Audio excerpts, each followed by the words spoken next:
Hello, beautiful people of the internet. Welcome back to the Games and Culture Podcast, episode 30. 30? 30? I'm pretty sure it's What a momentous occasion for today's video then. Our 30th podcast episode. It's the Game of the Year 2024 video, everybody. we're Hence really late. We hence are really hence Nick's background. I'm not going to do that cuz I got some cool shit that I like showing off. So, yes, we are very late to this. It is all Nick's fault. Uh, Excuse me?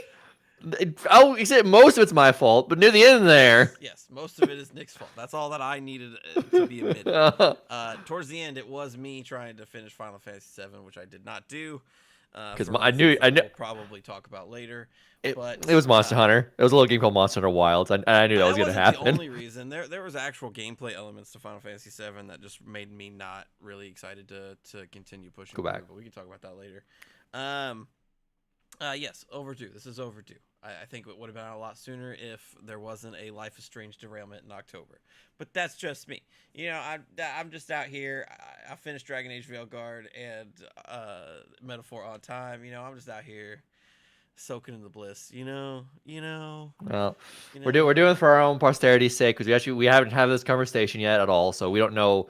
We have an idea what's near the top for both of us, but we don't know how exactly it played out. Yes, as every year. that is the story of every single year with this video. So, without further ado, we will just get into it. The way that we do this, our rule set, no DLCs could be your winner. No Shaleo Tree. There might be a game award behind Nick, but that we are not the game awards. Games that released not in this year cannot be a part of the list, but can be put in honorable mentions. And barring extreme circumstances, we did put Cyberpunk in the list last year. Yes, but it didn't win in our lists, and it was only up there because 2.0 Phantom Liberty and Phantom Liberty were extremely good. And lastly, I mean, just the main ones that it has to be a game that comes out this year. I mean, that kind of gets answered in rule number 2. But pretty much anything's up for grabs that we've played. You know, typically speaking, we've tried to put games that we finished in, although there were circumstances where that is not 100% possible. But without further ado, let's get into this. We're gonna start from 10 and work our way up to 1. So. After number 2, we'll do a honorable mentions, and then we'll do our worst / most disappointing, and then we'll do our winner. Last year, Caleb went first, and I ended it. So this year we're gonna flip that. I will go first, and Caleb will end it. I'm just saying. No. It's exciting. It's exciting. I think so usually we have you end it because I don't know what yours is, but I think this year I have a better idea of what yours is, and I think mine is a bigger toss up. So, we take those. Fair enough. Well, I'm ready to start whenever you are on this countdown. Yeah, so, go ahead and all right. What's your number 10?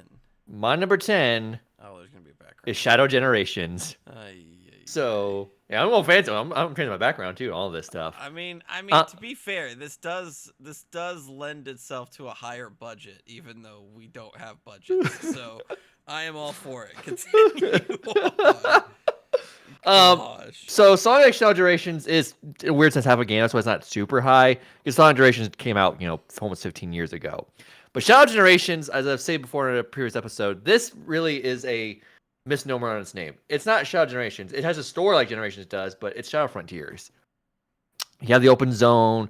You're opening the normal levels through open zone gameplay, and it's really just a refinement of that, which I'm glad to see Team Sonic do a refinement of a formula, not just like, okay, did it once, and we're gonna throw it and do something else now.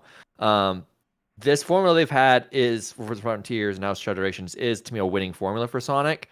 And the fact they're sticking with it gives me hope. Because this Shadow Generations is a refinement. And I like the story in it too. They did a really good job. Because I've always felt that Shadow the Hedgehog 2005 was a little too edgy for the franchise. Shadow Generations, while it doesn't have that lightheartedness that Sonic usually has, it definitely still fits in with the rest of the tone of the franchise. Shadow is a bit more as a more serious character. So we're dealing with his past and things like that, but it doesn't feel like it's trying to be you know just super edgy. It's being normal about Shadow's past. I did enjoy that. The controls were great. They did the same thing with 2D, 3D levels, so the split was there, which is interesting for Shadow because he didn't really have 2D levels before, but they still did it that way. Yeah.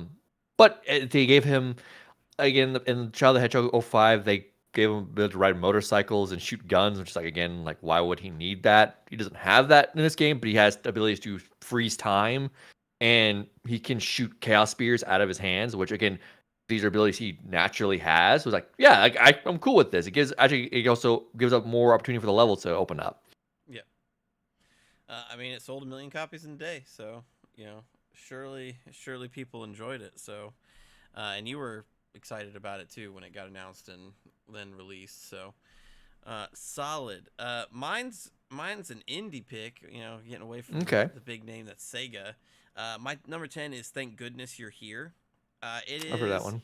Yeah, it's an indie game. It's like 3 hours long, but it's a hilarious, like kind of puzzly, like kind of cozy game that's like drenched in dry British humor, which is right up my alley. So you play as this guy, and you're just wandering through this town, typically causing mischief, but like inadvertently helping people. And so it's just fun. It's very similar if you liked Untitled Goose Game. This Hmm. game would be right up your alley, where it's a light puzzle, but the world is highly interactable. So like you have a punch button to replace the honk button, basically from from Untitled Goose Game, even though they're completely different developers.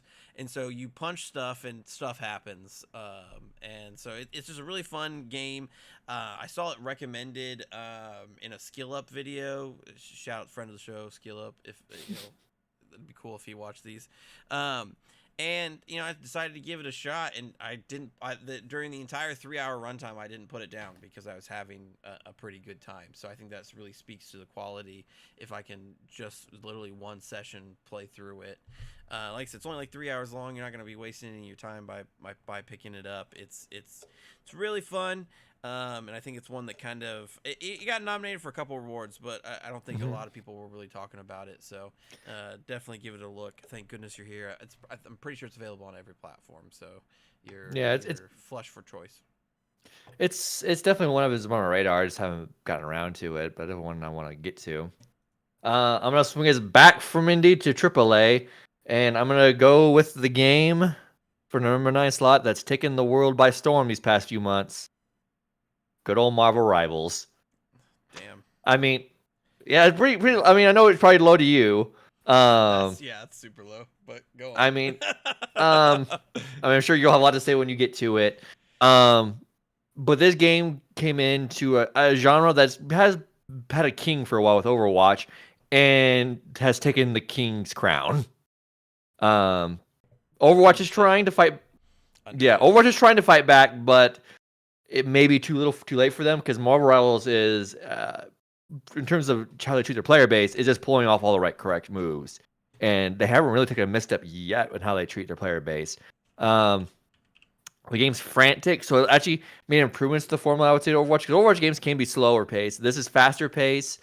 I also appreciate the game. This game is third person compared to first because if you're going to be selling skins, I would like to see the skin myself, Yes. and you can't do that in Overwatch. Whereas this you Which is obviously such a can't do it shame in because Rivals. Overwatch's art team is like second to none, and so Yeah. the fact that Marvel Rivals art team now is challenging that, and you can see the skins, whammy win right there. Mm-hmm. Also, I mean, like there are some balancing issues, like in any game like this of this type would have some, but they don't feel as egregious as Overwatch's were in the past. Um, so I mean, there's a reason this game has taken the world by storm these past few months. And it's only going to go up from here. I don't see this game slowing down anytime soon. And just to further that point, currently playing right now on Steam, 204,000 players right now on at the time of recording a Sunday at 6 o'clock. So Not even peak time, not even peak hours. Still No, rocking it out. no, I definitely I've already put over 100 hours into the game. Apparently, that's what my Uh, PS5 says. allow me to see, because I feel as though that's important knowledge at this point. So, Steam says that I have played 157 hours. Damn. We're not close to Overwatch numbers yet, but we're getting there. I haven't played in a couple weeks actually because of Monster Hunter, but you know. Coming in at my number 9, I'm gonna stay in Indie Land for a little while. Honestly, these my first 4 are all indie games, so Wow. so funny how that works out. But at the number 9 slot for me is Neva. It is this beautiful 2D.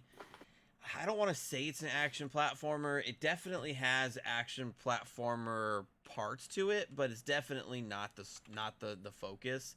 You have like a basic 3-hit combo and that's it. So and a dodge. So it's by Nomada Studio, who gave us the absolutely beautiful Grease. And so this is kind of their follow-up to that, and it's equally as beautiful. The art style is this like heavily stylized, cel-shaded art style, with some just absolutely atmospheric kind of like it's not really music, but it's like just like kind of like how the Breath of the Wild you can hear the life around you. Same thing here, and it's really cool because it tells this really moving story about a young woman and her lifelong bond with her dog and the kind of the cycle of violence, light versus dark, that they find themselves stuck in. And there's no dialogue, there's no voice acting except for the character yelling out to Neva, who is the dog, horse, it's a deer thing, and that's it. And so it's just really really beautiful and captivating. It's about 5 hours long, not too much.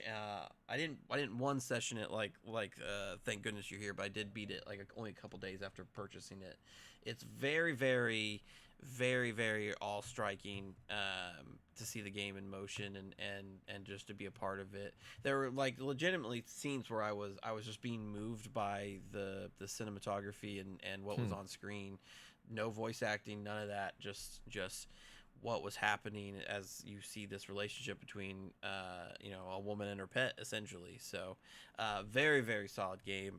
It was nominated for a number of awards, which I was happy to see because it definitely deserved it. So yeah, Neva at number 9 for me.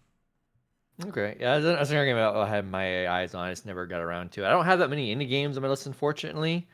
Only have a few, but I'm not gonna switch us from AAA to indie. I'm gonna stay with indie right now because my number 8 is Balatro. I mean, It's criminally low. Criminally there's some of these are low. I do think compared to what's on the head of the list, I do think you may understand why some of these are hard because this is a pretty stacked list. I think. Yeah. But Balatro's wild. Like they made a poker roguelike game. Oh yeah, it Like didn't make any sense to me. It didn't make no, when I heard that's what it was, it didn't make it. How do you combine those two things? You can't do that. Yes, you can. Local Thunk said yes, I can. And he made a game that has taken the world by storm. I'm at time of this recording. I was at Indiana Comic Con this past weekend, and while we're waiting in line to get into the vendor hall this morning, I saw someone playing Balatro on their phone. Yep. So Yeah. this game's everywhere. So it's on. I think it's on every console. It's on Yes. obviously it's on Steam and it's on phones too. So I don't see a reason why people would not buy this game. It's only $10. Yes, Productivity. That's why. well, productivity. I get that, but even like even if people can be on with phone games, it's $10. It doesn't ask you for any more money after that. There's no microtransactions. So on all the little bonus stuff they add, like there's cyberpunk cards in the game, things like that, free, absolutely free. So like credit where credit's due on that. I didn't expect to get addicted to it as I did. Luckily I had other games I need to play to kind of pull me away from it. But there was a minimum like, oh no, I need to get through to the end. There's no story. There's nothing driving you to try and do this. It's just I'm Addicting. playing cards. It's addicting. It's addicting gameplay. with no downsides except for your loss of productivity. Hmm. Yeah, fantastic game. And it's one dude. It wasn't even a team of indie, just one dude. Yes, one dude. Like, very impressive. Yes, yes. We'll talk about more about Blatcher in a little bit. So coming in at number 8 for me. Excuse me, number 8 for me is Pal World, aka Pokemon with Mm. Guns. This game is so much fun, um, especially when you've got some wacky friends to play it with. Um, I find myself I played it a lot when it launched, and then I find myself returning to it every now and then just because it's fun to play. Um, I mean, I really can't say much more than everybody already knows about it. It's Pokemon with Guns. It's some of the wackiest shit you've ever seen. I have a little side gig where I capture the humans and sell them to the black marketeers, for some hefty prices. So, um, That's such a wild game mechanic. They it's made so actual slavery in the game. it's so satisfying because you can take them to your camp and put them to work and stuff, Oh my but they literally they are the worst. They can only carry things, and they only have like a level 1 carrying things, so they suck. So there's no other point than just to sell them off. Like really, there's no other point, and it's satisfying to capture them because they like have such a low capture rate, and so it's really fun to just keep at it and just stick this guy into a ball and then give him to another guy, and I get money in exchange. It's super fun. Pokemon now with human trafficking. Well, I mean, humans suck, so you know why not? You know. I mean, you're Never not mind the wrong, fact but that that this whole camp behind me is running off of those Pokemon. Don't ignore that. Ignore that. But it is legitimately fun and legitimately really satisfying when you put together a camp that pretty much is autonomous when you have like the right pals in there. It's just such a weird and fun game. It's definitely not one I'd recommend playing by yourself. I feel like you lose a lot of the experience. You definitely can play it by yourself. I'm not saying that, but it is so much fun to get into the wacky hijinks that this game provides to you with a good group of friends. I think that's honestly its greatest strength is that it creates an environment where you and your friends are guaranteed to have a fun time. Whether or not it's you literally for the first time building one of the guns and it's just like a shitty handgun and you go out to that main first area and just blast a chicken's face off. Like it's so much fun.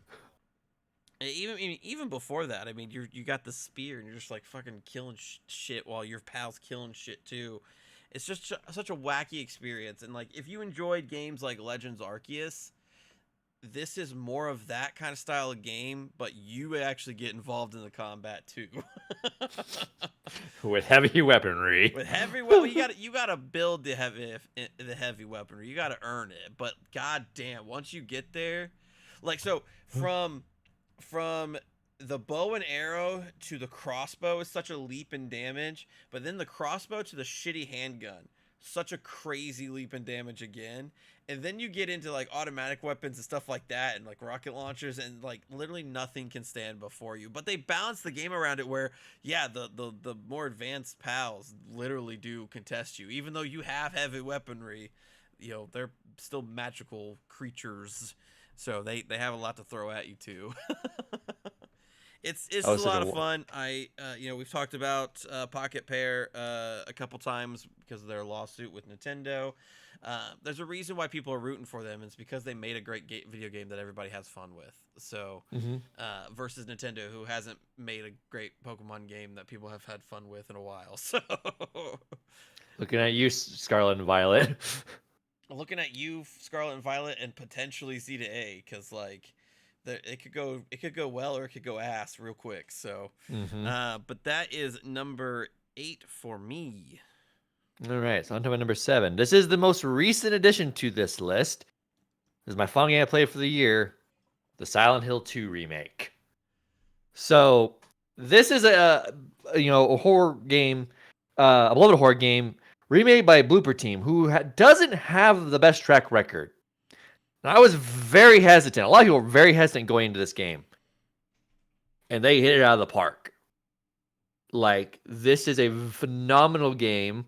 Um, there's no mechanic in like if you were looking for like some like Resident Evil 2 remake where someone's hunting you down the entire game. There's nothing like that. It's very much psychological horror, which Silent Hill's always been, but they nail that aspect. I was hesitant how the combat was going to be. Like, it seemed like they were going to try and make it more like RE4, where it's like action horror. It's not. It's survival horror. Um, so, but I don't get into too much more. I mean, granted, this game's 20 plus years old. Um, but I mean, like they do a good job of pacing out the story and not, you know, I knew all the game story, but I wasn't super familiar with it. So they didn't do a job of like, okay, we're just gonna blatantly give you this twist in the game, early on because everyone knows what the twist is. Like they paced it like it was. I know near around the time the twist was coming into focus, I'm like, okay, I think this is what happened, and that's what was revealed. Um, but they do a good job of the level design. The sound audio design's great. Graphics are great. I mean, I'm very shocked at how well they did with it, and I'm hoping Blooper Team gets another shot because this was their moment. This was the moment they can finally prove they can stand up with the big boys of horror, like Capcom and other. So, and this is the first time in a while Konami's actually had like a huge hit on their hands. So, Yeah. more of this, please, Konami. Yeah, so we've got Metal Gear Solid Delta coming out this year, and let's all hope and pray for a new Castlevania next year. That's where my mind's at. I don't I even mean, this care if it's announced. like I don't even care if it's like Metroidvania portable kind of like style where it's like you know stylized graphics and stuff. I just want another Castlevania game, man. I mean, they just announced a new Silent Hill. Silent Hill F was just announced in the past few days, so Yeah, there seem to be. Konami's definitely making moves back into the video game industry after many years of kind of washing their hands of it. So Silent hmm Hill being successful was definitely the first step of that, I think. So I mean, if this is how they're making a comeback, welcome back, Konami. yep, yep. And I think most every reviewer like yourself was like really genuinely surprised that it came out as well as it did because I think everybody was like, this is not gonna be good. No. And again, they're handling a game that has such beloved as Silent Hill 2 was. Their backs against the wall, but they rose to the occasion. Yep. So again, props to Blooper Team. Props to Bloober Team indeed. All right, so moving on to number 7. My number 7 is Balatro. uh, in a place that probably still is probably too low, but in my opinion, a more deserving place. Yeah, what haven't we said about Balatro? It's so much fun. The only reason why I got Balatro, I've said this on the podcast before. I saw a friend of the show, Jason Schreier's tweet about how he's got nothing done over the last 2 days because he's played nothing but Balatro, and I said, okay, this guy typically knows what he's talking about. What the hell's Balatro? And I looked it up, and I'm like, what the fuck? Like I just didn't understand how someone could just get involved in this. And so I bought it because it was only $15. I bought it and downloaded it, and then the second I started playing through around, I was like, "Oh, I get it. Oh no. Oh, I get it. This is fucking dumb fun. Okay, got it." And so I think the most appealing thing about it is how addicting it is cuz it's like I don't want to coin this phrase cuz it's an it's kind of like not a good phrase, but it's like a good addiction. Like like there's no downsides to this addiction. You spent $15.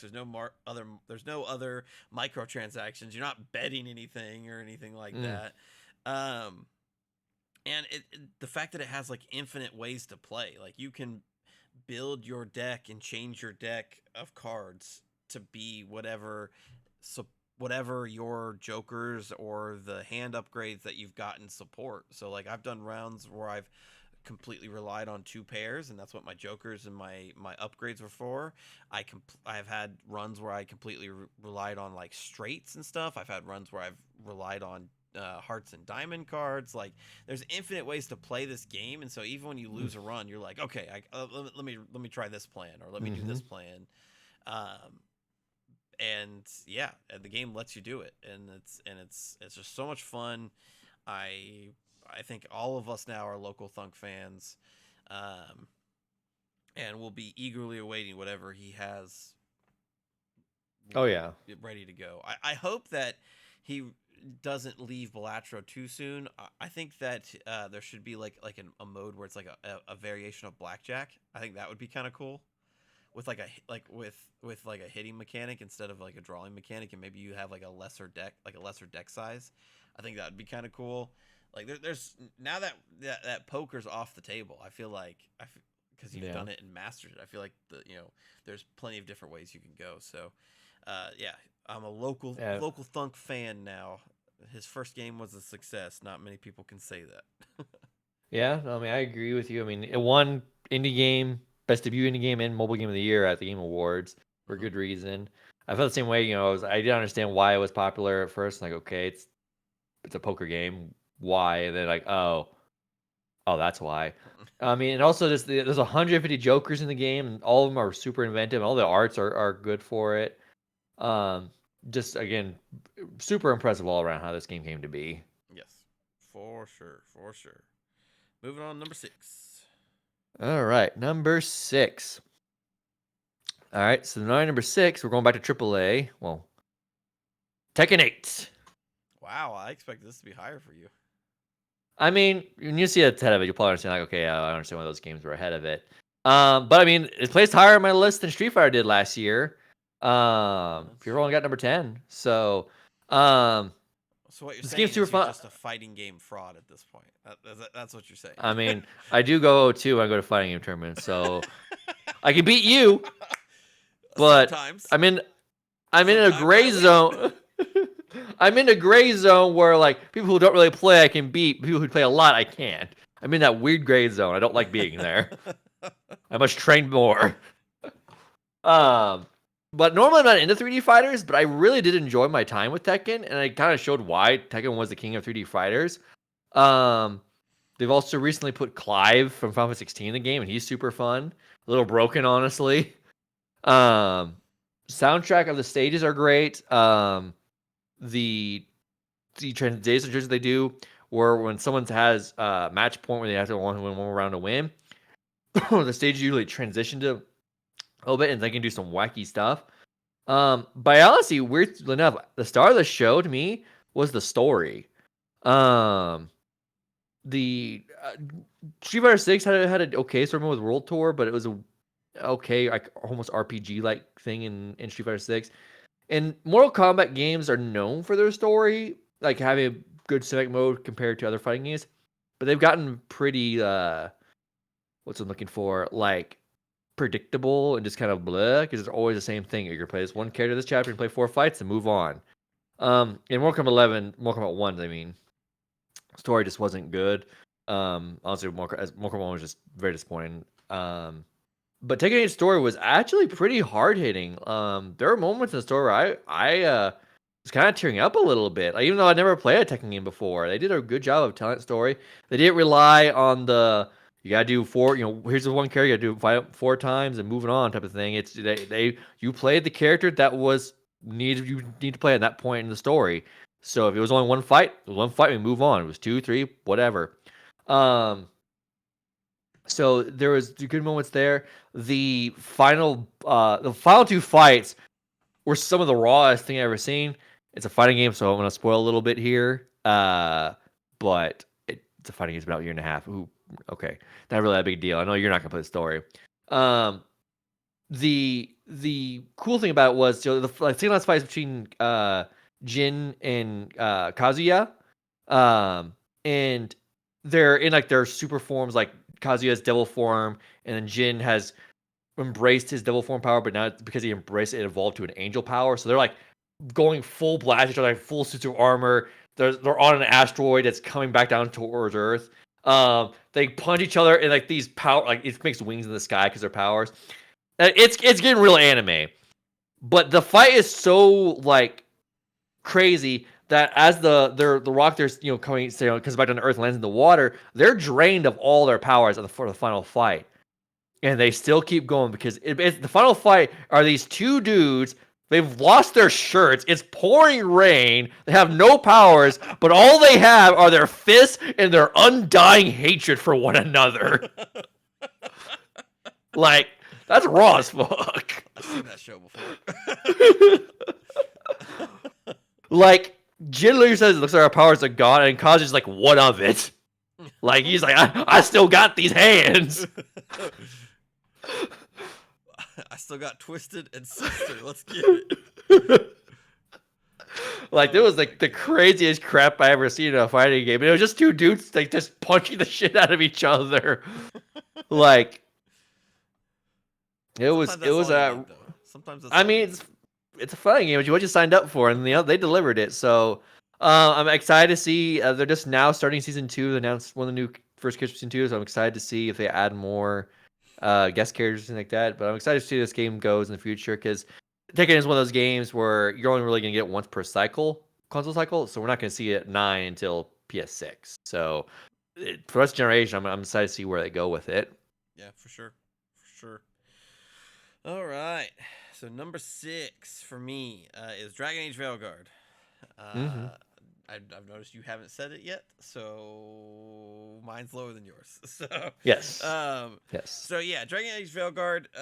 We've said it multiple times on the show that we feel like it was given a bad rap this year. Now it's on PlayStation Plus and basically left out to die.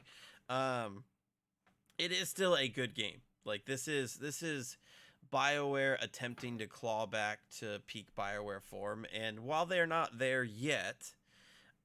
There definitely were glimpses of that studio still left. The last couple hours of this game are action-packed and really, really fun and very reminiscent of the suicide mission in Mass Effect 2. Yes, the dialogue can be a little light and a little cringy at times, but it's not bad. It's not overly a problem. The combat is pretty fun. Enemies do tend to get a little spongy towards the end of the games, but I never had like an overly big problem with it. It never stopped me from advancing the game.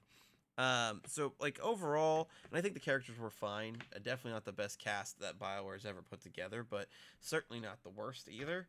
So by all accounts, this is just a good game. It's a good like 7 out of 10 game.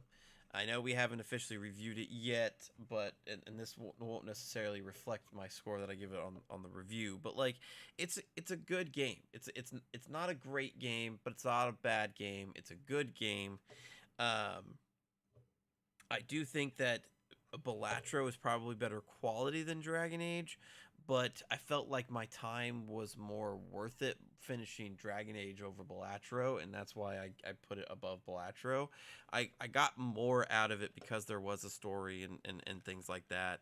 And I fucked up and killed my love interest by putting Oops. faith in her at the very end of the game. So my character didn't get fucked. It's really sad. It's really sad that you pour one out for my rogue celibacy. But it's a solid game. I definitely think it got a bad rap. If you've got a PlayStation with PlayStation Plus right now, go put it to your library. Play it when you don't have another game like Monster Hunter to play. I promise you, it'll be well spent. I think everybody that played this game that had bad things about it, I do think there is some truth in their criticisms, but all of it felt like they took it an extra step too far. Yeah, the dialogue's cringy sometimes, but is it like the worst in gaming?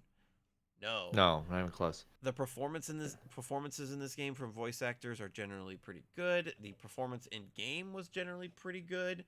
I played it on my PC and my Steam Deck. There were some areas that my Steam Deck struggled with, but overall it was fine. And yeah, I think one of the weaknesses is that it felt like it overstayed its welcome a little bit. So even though there's other classes that I could play for a different experience, I don't feel like I want to because of how still pretty deep the experience is. I would say that's one of the weaknesses that I think actually does deserve criticism, is if they maybe took out like a fourth of every character's like missions, like the side characters' missions, and just tightened it up just a little bit more. because the Mhm. middle of every character side missions is fucking worthless. Like fucking Yeah, worthless. that was probably my biggest complaint of the game. I'll adjust more of it when I get to mine. It's mine's a little bit farther down the list. Yeah, but I feel like if they would have tightened it up a little bit, I would have felt better about going back and trying to maybe a different class. Mhm. Um, but yeah, overall, it's a good game, and more people should play it because it's a solid game. It's not ever it's outside of a few moments, it's not ever gonna wow you, but it's never gonna let you down either. Mhm. No, I'll have plenty to say about it when I get to it. But for now, I'm going to our top 5 now. And Woo! number 5 is my indie game of the year, 1000 Times Resist. Yes, yes, yes. I'm fairly sure you probably guessed this is probably gonna win my indie game of the year. Yeah, Um, yeah, yeah, for sure. um, it's definitely not an action-packed game, as I said just before. The few times I've spoken about this game, so if you're looking for something more actiony, super involved, that's not it. But its story is probably one of the most inventive stories I've ever seen in a game. Um, and I think the Blue Studio has done pretty well with the sales of this game. The word of mouth has been pretty strong. Um, your play as a character, what you see in the picture back here, named Watcher, um, and you're going through this character called the All Mother, her memories, and kind of piecing together, okay, what happened in her past. But as you learn, kind of piecing together, you realize the All Mother isn't what you were led to believe. Um, and as you kind of follow that thread and start pulling on it, you realize, wait, some other things are happening. And all of it culminates, and I won't go into the specifics of the decision because I hope you play it. Uh, but probably one of the most difficult ending game decisions I've ever made. Because it gives you essentially 10 choices to make. Oh shit. And it's not, but you don't make it like, you don't go, okay, do make this one, then make that one. It's all 10 are open. You do it, you mess with the other things, and then you finalize all 10 at once. But the philosophical implications of what these decisions are profound. Like, you're kind of thinking, should I do this? Should I not do this? Do I have the right to do this? What is the right call to do here?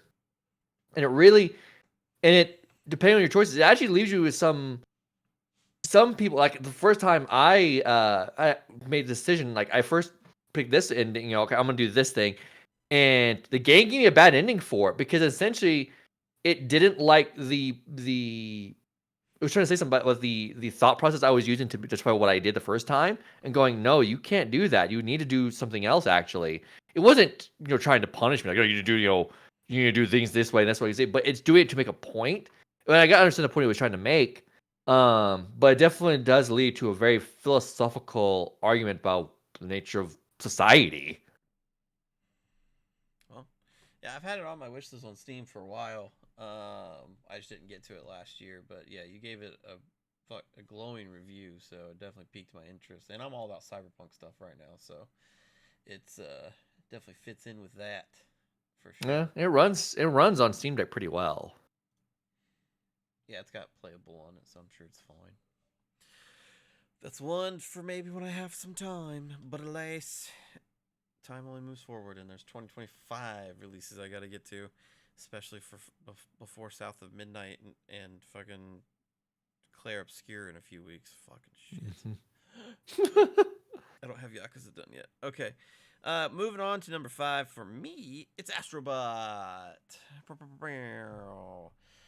We just recently did a review on Mhm. Astrobot, and I'll put a link somewhere in that direction if you'd like to watch it. But yeah, it's super fun Mhm. action platformer from Team Asobi and Sony. It's so much fun. It's a giant love letter to Sony with all the different bots and stuff. But it's also like a super competent platformer with a bunch of fun power ups and everything like that. I won't drove on too long about it since we did just do a review. Again, go click the link, watch the review. Um, but yeah, super fun. My biggest gripe with the game is that Spider-Man is the last bot that you find, and that he didn't get his own level. That's something that I will demand for a sequel, Team Asobi. And if I don't, if my demands are not met, I will still play your game. But I will be a lot. I will be very angry while I do so. I'll still give you money though. I will still give you money, but I will not. I will not be happy to give you money. It'll be a reluctant give you money. It'll be a hey, don't do this again kind of give you money. Give me my Spider-Man. Give me my Spider-Man level. That's all I ask. Fucking Okay. bot Venom as a boss would be super fun. I mean, yeah, in our review, which you can go watch. We'll definitely be circling back to that again because mine's still ahead somewhere. I'm realizing the power of the 2 games that I played this year that you did not, because two of those slots have been taken up there by the 2 games that I played that you did not, and so all of the games that I'm listing in this section will just come at the end of your list.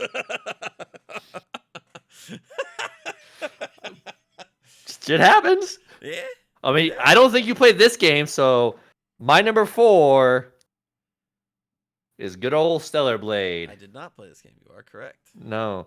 And you know, you who are watching, get your minds out of the gutter. I'm not doing it for that reason. I'm not a fucking gooner. Allegedly. I will say, it's not allegedly. I'm not a fucking gooner.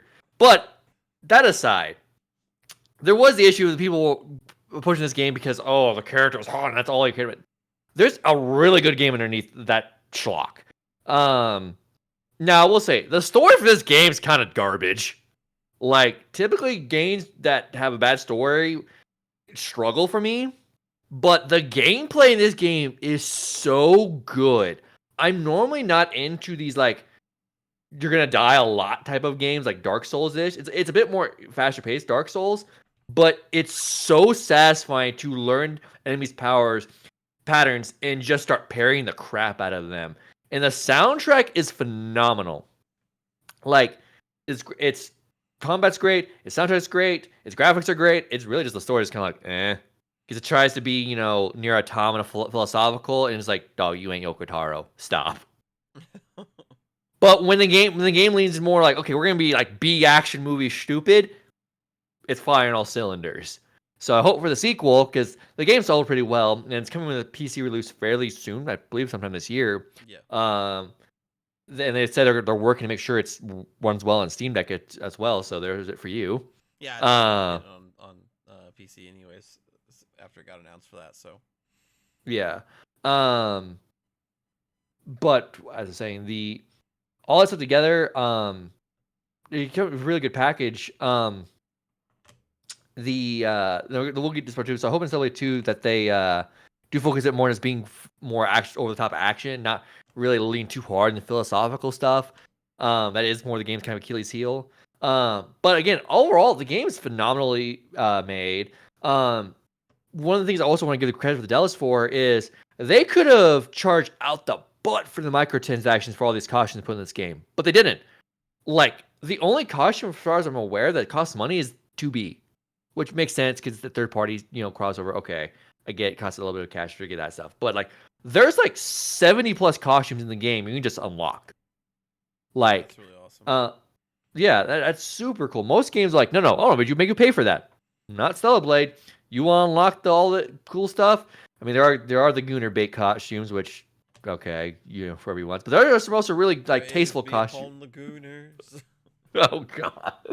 We know what you're gonna be using. Gooner, but Maine's Invisible Woman in Marvel Rivals. So you decide. Well, I mean Luna.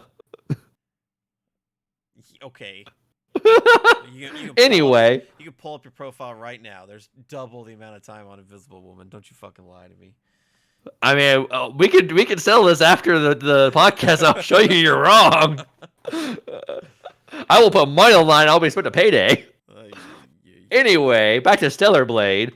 But there are also some really cool costumes they have that are not just the Gooner bait costumes. Kind of like cyberpunk looking ones, like almost like a suit one. Got like a jeans like bomber jacket type of costume. So really cool design. You also have like glasses and stuff like that. So they went the whole 9 yards with customization and just like, nope, in the game, have fun, just unlock it. So I wish all the best for Shift Up in their future endeavors, and I look forward to when the sequel comes out. Yeah. Moving on to my number 4, which is a game that you didn't play either, because you're a fraud. You're an I'm a Atlas fan fraud. fraud. My number 4 is Persona 3 Reload. I Um, had my reasons. yeah, you had your reasons. Whatever. Super, super good. It was my first time actually playing through Persona 3, and I definitely can understand why it's people's favorite. But I definitely can see that the game has fucking aged.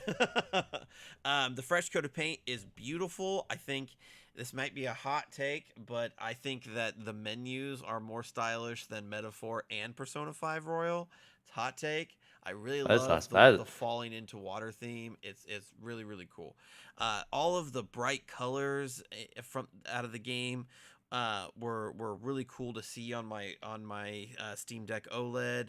Um, I definitely love the cast. I definitely from a character's perspective, I definitely understand why people love this game. I love the Mhm. cast in this game. I would put them above 4's cast, but not above 5's cast. Yeah. Um, it's super good. Persona's combat is infallible at this point.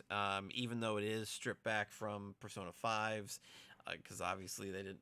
Even though they use guns in Persona 3, they don't use guns. So it is still stripped back. So I do think that Persona 5's combat is still better. But no, I felt right at home in Persona 3's. But like I said, it does start to show how far Persona has come, Hmm. because and I'll mention this again when we talk about Metaphor, but the very linear dungeon designs of 3, 4, and Metaphor just pale in comparison to the set pieces of levels that Persona had. And so as I was going through Tartarus, wishing it was Mementos, because Mementos was even more interesting than Tartarus was. I just really wish that the levels were like that in Persona 5, where they were set pieces. They were extravagant. You got to do more things than just running through the level and attacking enemies to start combat. So I love Persona 3. I think it's very very good. The DLC was very emotional. I didn't expect that. And it was a really really good bookend to Persona 3. Um, but this game really serves as to remind me of my appreciation of how far Persona has come to be what it is in Royal. With a perfect villain, with you know these super memorable set pieces of levels, versus just I probably couldn't tell you what floor this is on Tartarus just by looking at it, because they all are the same.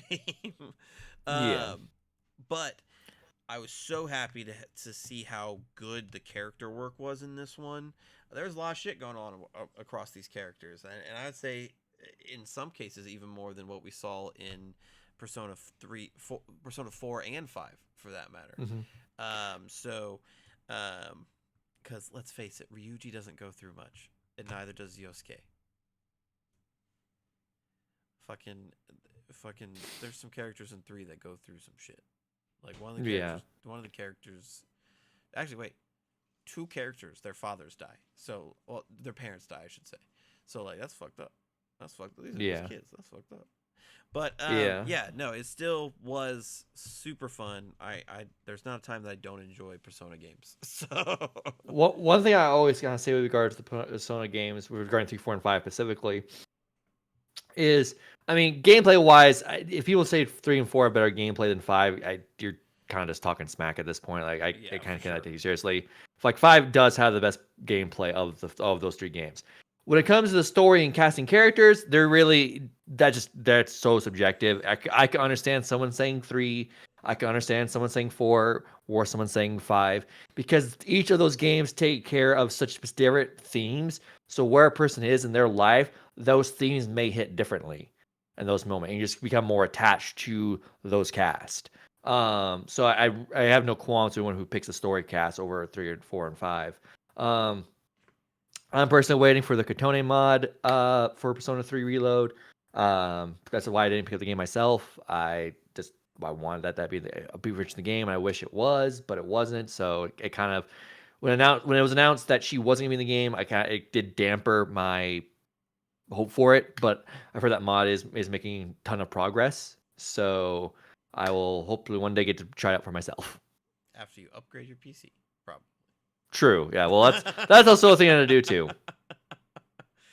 Um, I mean I still think it's a worthy game even without that mod. I can understand someone being upset that she's not in the game. I do think they've done enough to make the game uh just really good without her. Hmm. But I definitely understand it. Uh, in that case, I would just say get it for on sale or something. Yeah. Don't spend the full amount of money, uh, but like right now, spring sale going on Steam is $35, and I think that's a crazy good price. So That is a curious price. That's half off. it's Nice. half off. I may get that at this point. Yeah, it's super good. It's super good. Hmm. Super Oh yeah. super good. Oh yeah. No, I look forward to it. All So right, move on. three. Number three. So my number three, well, is your number five. Good old Astrobot. I pretty We much did have. know the remainder of Nick's list. Everybody, mine is an enigma. I mean, I kind of know what your top two is. I think. We'll see how this three goes, but Astrobot, when we did a review for it, this game is literally Sony looking into a mirror and jacking themselves off. Like that it is, especially the ending. As I said in the review, that's exactly what this is. That So was I'm kind me. of like, I don't know if you can run this game on a PC. I mean, it will work on a PC, obviously, but like, it would just be weird seeing it on a PC and just seeing this flagrant Sony dick writing on it. That's Sony looking into somebody else's mirror and jacking off. Like they went to a friend's house for a party and looked in the mirror and jacked off. Like that's what Astrobot on PC is. But the game is more than just Sony, jacking themselves off. The level design in this game is brilliant. Um, the power ups there are some, not all of them are not made equal, but there are some great power ups in this game. That would love to see expanded upon in a sequel. At this point, I mean, Sony's giving them a blank check to do whatever they want because this is the little studio that could. Because they have these 400 man studios, and this studio team will be 60 people, and they punched above their weight hard. Mm-hmm. Winning Game of the Year, the Game Awards, winning the Game of the Year, the Dice Awards, being the highest rated Game of the Year, sans Shell the Earth Tree. So they can ask for a lot from Sony. And as I've said before, and it seems like what Sony's doing now, this little bugger should be the mascot. Yeah. And it seems that's what they're doing because I've seen like PlayStation Portal commercials featuring him. It seems like they're going to go because since he can be all of their characters and just be an emblem of the brand itself, that makes sense for PlayStation. So, as I said, this game is a lot more than just a Sony, how great we are, Chesson. But there's so much joy in this game. Yes. This is not that's a word I don't really use for the Sony games. Typically, is joy. That's usually reserved for Mario games specifically and this Nintendo stuff. But this is a Sony game that's just joy from start to finish. Yes. That's all it ever wants to be. I've said this for a number of years now. There's usually one game that's just like joyful fun for the sake of being fun. 2022's was Hi-Fi Rush. 2023's was something I don't fucking remember. All these years run together. But like 2021's was Ratchet and Clank. / Guardians of the Galaxy. This Astrobot is this year's just like fun.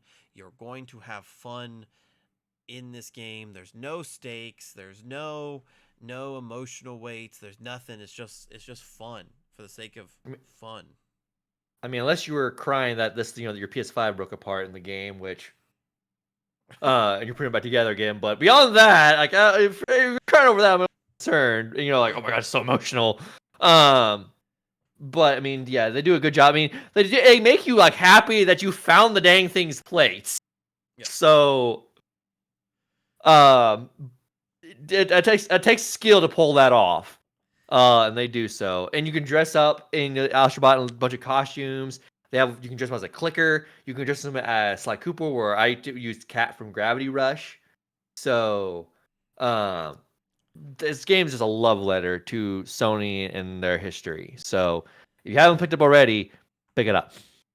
And play with the Bloodborne skin to show Sony that we need a Bloodborne on PS5 I mean, and PC. people yearn for the Bloodborne. It's such a dick move to have that as one of the skins. It really is. It's such a dick move. The fact that it was advertised like, yes, it's a bonus costume too. Like, Fuck it. they knew what they were doing. Dick. They knew what they were doing. All right, my number 3 is one that Nick had lower. My number 3 is Marvel Rivals. Let's talk about some Marvel Rivals. It's no secret that I love Marvel Rivals. Big Overwatch fan for a number of years. Hero shooters are just really, really fun for me, especially with my excuse me, extensive history with MOBAs and those kind of things. So hero shooters just always click for me. And to have one that's this high quality and fun to play would have already been a mark of success. But the fact that it is one of my favorite intellectual properties, being Marvel Comics, sends this to the stratosphere. And then the fact that they gave it the level of care that I would say Insomniac gives to their Spider-Man games sends this game into legendary holy status for me. Every character's kit is very, very reminiscent of how their powers work in the comics. All of the design work they went into making them unique but still recognizable is really, really cool. I think they did a really, really good job with that. Their artwork for their skins has been on point up to this point, which is really, really good. I don't think they've released really one that I was like, this doesn't look good. They've all looked really, really good. The cell shaded kind of 2D but 3D art style works really, really well in this medium since they are all comic book characters. I don't think the game is very, very greedy. I think the prices are all okay. Especially now that you can, if you complete a battle pass, you can convert the extra battle pass tokens to the actual tokens that skins cost, which is really, really good. So they're incentivizing people to keep playing, even if that means that less money is being spent overall. They know if you keep playing, more money will be spent overall. In the fact that you're not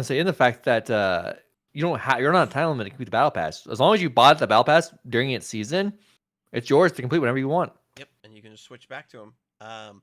I like that they're incorporating comics into this. Like all of their gallery cards for a season are in a comic book, so it reads like a story, which is really, really cool. The fact that when you look at a skin, they show you the comic book that the skin is from so that you can go out and read the comics on Marvel Unlimited or something and gain a greater knowledge of the Marvel Universe overall. I think that is so fucking cool. And this game alone has kind of reignited a fervor in me to read comics. I have Marvel Unlimited. I've had Marvel Unlimited for a number of years, and I would read every now and then. But these days, anytime I have a free moment, I'm pretty much reading a comic book. Fantastic Four were added to the game. I wasn't a huge Fantastic Four fan. I read a bunch of their comics after I enjoyed playing the characters, and now I'm a huge Fantastic Four fan. I think they're criminally underrated in terms of like people's perception of them because they had a couple bad movies and whatever. It's literally like reading 1,000 sci-fi novels just with the same characters. So it's so cool. And I think that's Marvel Rivals' biggest strength is it's so good that it made me want to read comics in addition to playing it. I mean, you're definitely not the only one. I've heard stories where like comic book shops were like selling out of Marvel comic books after Marvel Rivals released, which never happened with an MCU movie. Yeah. So that's dope. I mean, I remember joking to you when this game was announced and seeing what they were doing. I'm like, they bugged your house to make your perfect game. And then they had a twisted sense of humor because they made Spider-Man the one character that I really can't play because he's like too advanced and he doesn't click with me. So they made the game for me and then they punished me greatly for some reason. You must suffer for your love. That's what they had told you to do. So like I play mostly Doctor Strange in the tank role, and so I've read a bunch of Doctor Strange comics since, because that was one of my Marvel blind spots, and so Doctor Strange is a really cool character. Um, right now he's in a mentoring role for Peter, as Peter's doing some magic stuff, and that's pretty cool. But like, it's yeah, no, it's just so cool that this game not only has the reach to fight Overwatch and kind of be everything that Overwatch is not, but then to have the reach and be like, Marvel comics are fucking cool, dude. And so I'm sure that Yeah, a no, lot of people are echoing my story of like, I really like this character. I want to learn more about this character. I'm gonna read a bunch of comics. So yeah, I no, hope that they I can continue this high level of quality, and it looks like they are going to do everything they can to do that. So I'm mhm. very happy for that. Yeah, the release cadence is very impressive. Like this current season, they said they were gonna do a little extra because it's Fantastic Four, but to have 2 characters per season, a new map per season, like that's gonna slow down eventually. But they're going out of the gate with that already. That's pretty impressive. Yeah, they want you to be playing this game. And play it, we are. Yes. All right. Down to my number 2. So we have 2 games left. I mean, when I reveal this, is you can tell you also what my number 1 is as well. My me revealing my number two will also reveal the number one. So All right. But well, we're gonna focus on our runner-up real quick. So my runner-up is Dragon Age: The Veilguard. So you brought up number 6. I did obviously get in this game a bit more than you did. I love BioWare. I mean, it was sad seeing uh what Anthem became. Like, why were you doing that in the first place? That's not what BioWare does. I didn't hate Andromeda as much as people did, but obviously it wasn't good. So they've been down for a while, but like the Mass Effect trilogy, I just adore. Um, I'll be for saying this game isn't perfect. I don't think any game is perfect, really. But I did feel like that Bioware magic again. It wasn't as strong as it was before, but it's been a decade since it's been around. So it did still feel like a coming home. Um, and there was maybe some cringy dialogues and something like that. But I didn't think it was some cringy. I kind of rolled because we're going a little bit more like maybe MCU-y type dialogue. Okay, I can roll with that. Um, and I thought the combat did get a little spongy near the end. I will agree with you at the point you made. I think you kind of put it into words. The middle, the a lot of the quest lines for the companions did go a little long. They probably could have cut out the middle and been fine. Um, but I still thought enjoyed all the characters. I enjoyed the world of this. It's a little hard to for me to get into fantasy versus sci-fi for me, but I got into this world. Um, I just said I had just a joy playing this game. A lot of people gave this game a bad rap because not because like there's if someone like Skill Up because you mentioned in the past that you saw Skill review and he didn't like that game, but I'm certain that his review was actually like constructive criticism for it, yeah, which is cool. I could see the things in this game where it didn't click with people. I can see. I mean, my favorite game of all time is Persona 5, but I can see the things in the game where it wouldn't click with some people. I can see it here too. Well, I'm I'm acknowledging humanity. You know, yes, like yes, yes, I yes. I get that. But unfortunately, a lot of people didn't like this game not because they actually had constructive criticisms. Y'all didn't like this game. Some of you didn't like this game because you just didn't like the fact that someone could be who they are. Like they had options to be gay, you had option to be trans, and that you threw a fit over that. As I've said many times in this channel before, if you have a problem with those type of people, you have those people, leave. Do not come back. Don't ever come back. We do not want you here. We're not going to humor your vile bigotry here. We're not going to debate you. We're going to tell you to get the fuck out and leave. So, Yep. if you have a problem with this game giving options to people who are different from you, you're not welcome here. I hope biggest fear. I mean, 2 fears I have. I mean, obviously this game didn't sell that well, unfortunately. It was already on PlayStation Plus. So I'm hoping EA doesn't, you know, smell their nose in Mass Effect 5. I do feel Bioware has been mismanaged by EA for so long that I am scared for the future. Um, but I'm hoping, Mass Effect 5 comes out to a roaring thunder. And I hope that would happen what the incels did with this game that doesn't drive BioWare away from doing the things they did with it, because those things are important. Because for a lot of people, it made them feel seen. Yep. So, uh, I really hope they don't shy away from that again. Like, just keep pushing hard on that. Yeah. It's And very what important. a sad existence to live, to be playing a video game and then because of a menu you get so angry that you stop playing the video game and then decide to try to tear it down. What a sad existence that is, you know? A Mm-hmm. menu. You know, most people spend hours grinding a boss in like Dark Souls and shit. You got stopped by a menu. Kind of loser shit, honestly. Very loser it's shit. I it's mean, it's loser shit for sure. like For it's a sure. menu. You didn't want to click it. You don't have to click it, and it would just gone Well, away for the entire game. also straight's an option, so just be straight. Like, You want to be a straight white guy? Go do that. The game doesn't stop you. Like the game's just like cool. I mean, like you okay, can do that. got it.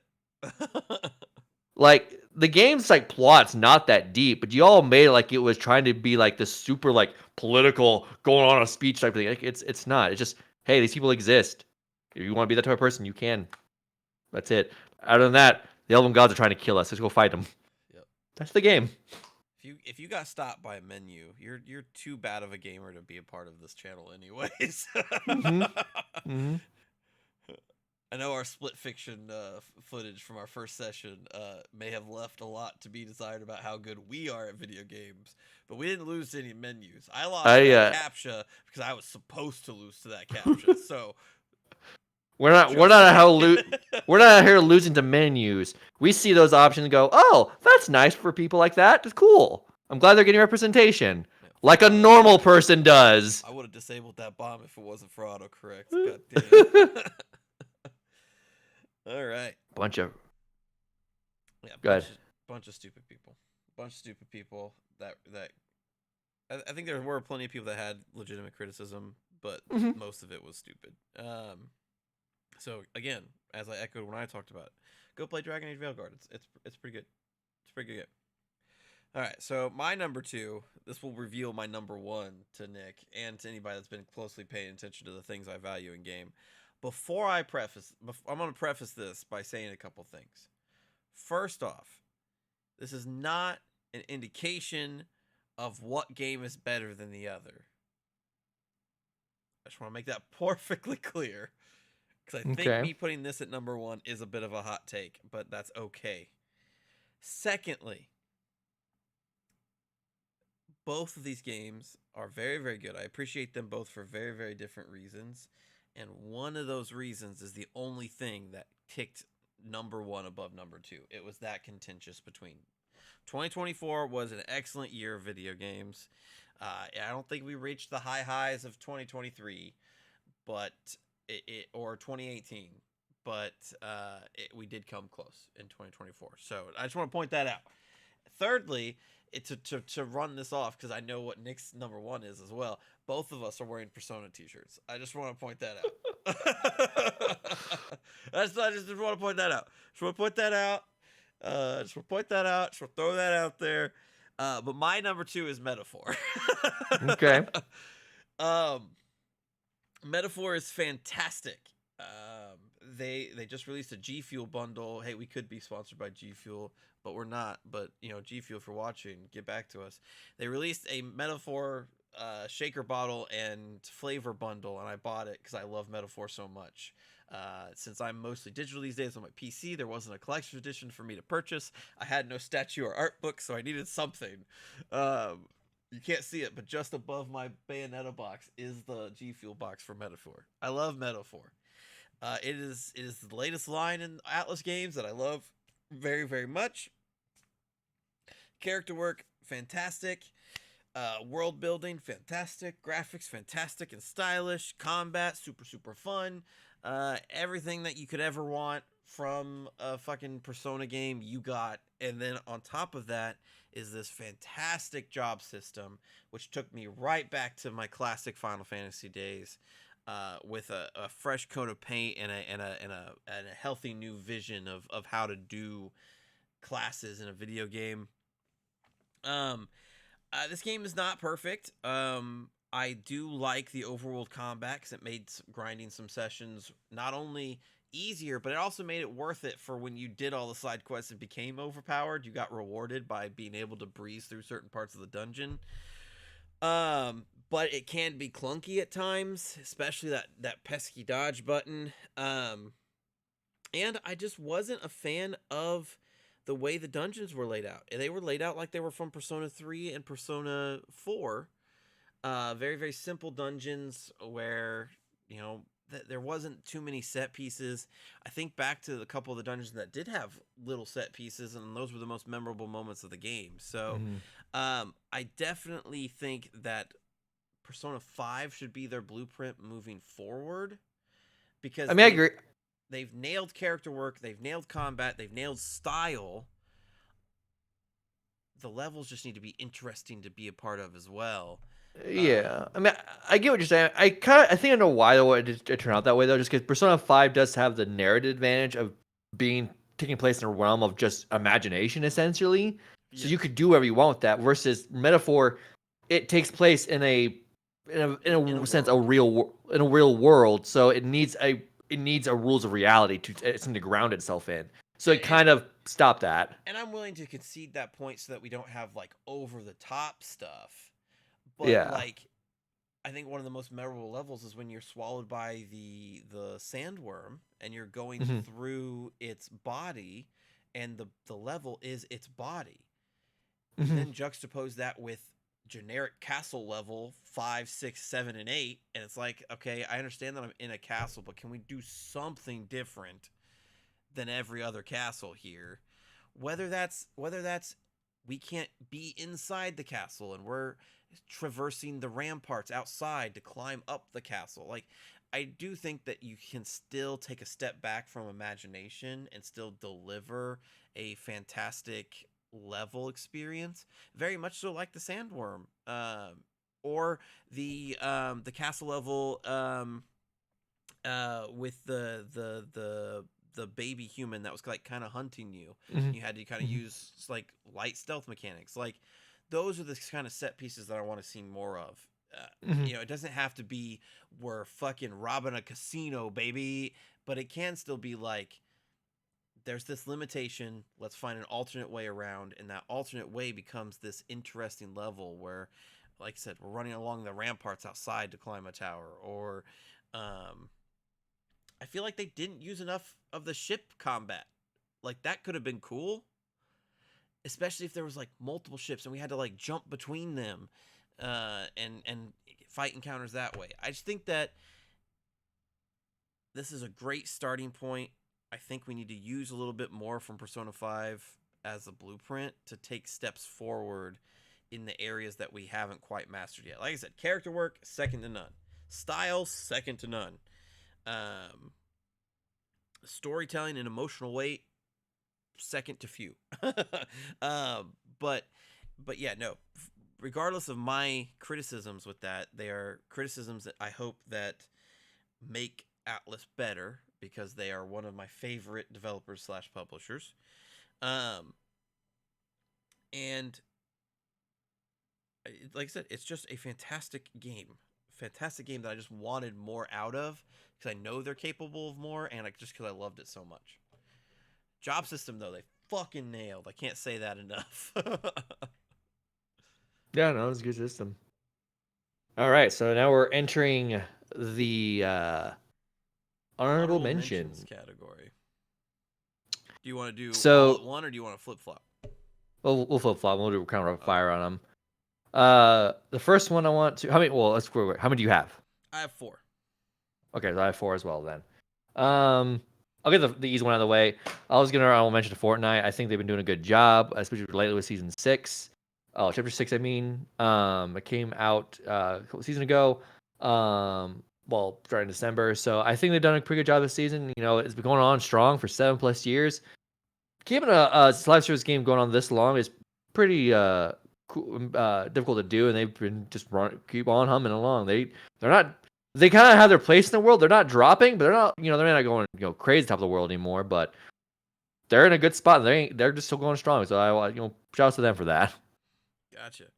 My first honorable mention is Tyrion Cuthbert. We did a review about it. You can check it out on the channel. It's one of our most viewed videos, so definitely go check it out. We're eagerly awaiting Ace Attorney 7. Whenever that shoe drops. Tyrion Cuthbert kind of scratches that itch with a fantasy twist. Like I said, I won't expound too much on it because you can watch our video on it. Very, very Mhm. good. Played it this year. That's obviously why we reviewed it, so I'm counting that as an honorable mention. I mean, I'm gonna just piggyback off that. That was another one of my honorable mentions was Tyrion Cooper as well. I mean, I said in a review last year for it that it came out in 23. If I would have played it, it would have been my top 3 of Yep. 2023. I love these type of games. I love murder mystery detective type of games. We are waiting in 2027. I do think that's on the way. I do know for a fact though that Tyrion Cooper 2 is in development, so Yes. we're getting more Ace Attorney one way or another. So I ain't complaining. Give me more murder mystery detective games, please. Yes. Was that your second one then, or? That was the Oh, second okay, one. okay, Yeah, okay. I just wanted to make sure. You said piggyback. I just wanted to make sure that it was like an yeah. actual legitimate entry. My next one is Marvel Midnight Suns. Came out in 2021 Mm. in the dreaded month of December. Um, so it did not sell well. Actually, I think it was 2022. I'm pretty sure it was 2022. Now that I'm saying it, but anyways, it came out in December. If it came out, it's a strategy game, so it did not come out well. Yeah, it's 2022. Um, some people just didn't like it because it was a strategy game. I played a little bit of it at the time, quite enjoyed it. Just kind of dropped it for other things.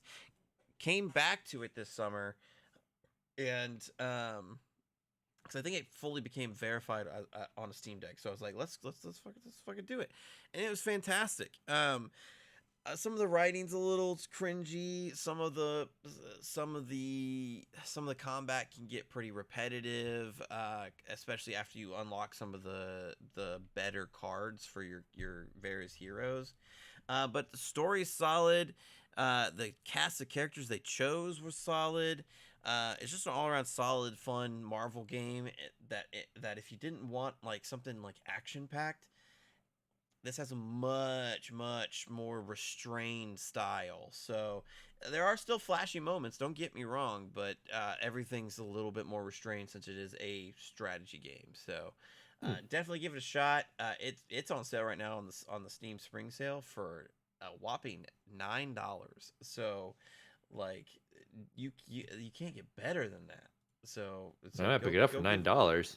yeah, go give it a shot. It's really good. You will not be disappointed. Hmm.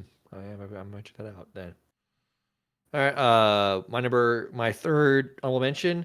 I haven't played a whole lot of this game. I haven't really impressed with the story mode, but I did want to give it a shout out. I appreciate what they did with it. Dragon Ball Sparking Zero. I have played some multiplayer games with it. With a friend who's super into it. This isn't my cup of tea for fighting games in terms of like arena fighters. I prefer, more competitive minded fighting games like Tekken or Street Fighter, stuff like that. But what I respect about Sparking Zero is that knew it wasn't trying to be a competitive fighter. It wasn't trying to have its kicking into like, oh, we're gonna do the arena fire, but also trying to be competitive. And like these other arena fires just don't work. Sparking Zero leading like we know we're an arena fire, we know this stuff is stupid, so we're gonna lean into it. The fact that they straight up said, yeah, we're not gonna balance this game, so Yeah. there's no way Mr. Satan could fight Ultra Instinct Goku, and he really can't. Like he just gets beat down by it. So I kind of respect the honesty and going, we just want to do some whack ass crap. Um, so I respect that style. They knew what they were going for and they nailed it. Yeah, for sure. Sparking Zero just looks crazy, like over the top, like a Dragon Ball game should. Um, Mm-hmm. a lot less bombastic. My number three is this indie game called Gestalt Steam and Cinder. Came out Mention that one. during the summertime, kind of under the radar, but it's this very Castlevania Symphony of the Night, Metroidvania type game. Very short. Kind of almost seems like a proof of concept the way it ended. It was a very cliffhanger ending. But overall combat was pretty solid. You switch between sword combat and your gun, which does a variety of different things. Um, the game looks really good. The sprites all look really good. There's these like HD drawings of the characters when they're in like dialogue with each other. It's just super good. Very like steampunky kind of aesthetic. I kind of just bought it on a whim because it was like $10, and was fond of it. It's made by a company called Metamorphosis Games. It looks like it's their first outing, so pretty solid first outing. And yeah, it was just pretty solid game. Red haired protagonist, So that's how we like it. That's how we like to do things around here. So, but yeah, super solid. Just not enough to make it onto the list, but still enough to be mentioned here. Like I said, because it's solid. Fair enough. And my last one I'll mention, a little bit of cheating because this is a 2004 game coming back out in 2024. The Paper Mario: The Thousand Year Door remake. That was actually my last honorable mention as well. Oh, really? Okay. Yes. Fair. Okay, so just judge the game real quick. We did a review for it, so you guys can watch it on the channel. I mean, to me, we don't we're on this, but my opinion, this is to me the best Mario RPG ever made. And seeing come back was like seeing just a piece of my childhood again. I love this game to death. And honestly, kind of replay it again, but I know I have other things to play, so I'm not going to right now. But they made a lot of they kept the game intact for the most part. I mean, they only changed very minute things to for quality of life.